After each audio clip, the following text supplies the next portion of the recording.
So it seems there's a bothersome issue surrounding Xi Jinping's approach to regulating the gaming industry in China. Recently there has been a video that depicted a recent crackdown on online gaming by the Chinese government. The avid concerns about ideal traditions and the advancement of the Chinese Communist Society is left uneasy, believing that cultural values are being abandoned by its youth. Therefore, new ordinances have been put in place to ban everyday login rewards. In other words, gamers in China will lose a great deal of their privileges for access to online gaming, and purchasable transaction upgrades included will also be set in place spending limits on in-game purchases. The ordinances implicated by Jing's request will have a devastating effect on the gaming stock market. The ones who will suffer most from these sanctioned requests will be major gaming companies, who of which are losing an exceptional amount of revenue on a daily basis. In the recent video mentioned, Xi Jinping deems gaming as an addictive stigma that needs to be put in check. Again, the reason he feels this way is due to his stern belief that video games serve as nothing more than a distraction and stand as an imminent irritant to the base principles of the Communist Party's ideology.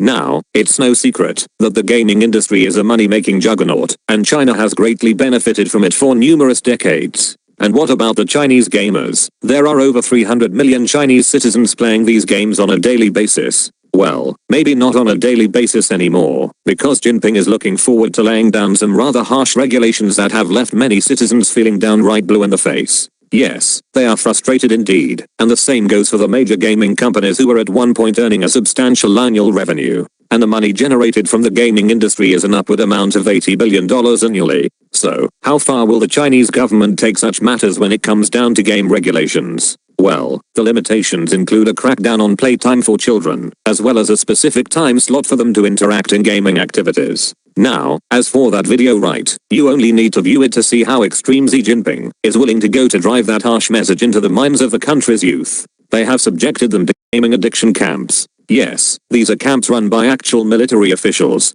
So basically, gamers will be treated to numerous military-style workouts, as well as brain activity exercises, or essentially, subjecting them to questionnaire brain drills. From an overall perspective, it's Xi Jinping who sees online gaming as an addiction that needs to be curbed hard. As for the young boys and girls who are facing such measures, it's the furthest thing from what one would consider as to be fun. But that's just how the Chinese government has always been, which is very stern and precise when it comes down to their cultural norms and beliefs. At the same time, one would think that online gamers are being perceived as if they were dope addicts. Nevertheless, there is still a lack of clarity in terms of how these new ordinances will affect the financial profits of the nation's gaming industry, not to mention the United States and other countries who are some of China's online consumers. By the way folks, you can click on the link down below in order to be taken to the video on YouTube to learn more. Don't forget to like, share, and subscribe, and click the notification bell to get the latest info on innovative tech and AI topics centered around society's everyday matters. Share your thoughts in the comments below. Also, don't forget to reach out through the following links provided below. Alright, I'll see you in the next one.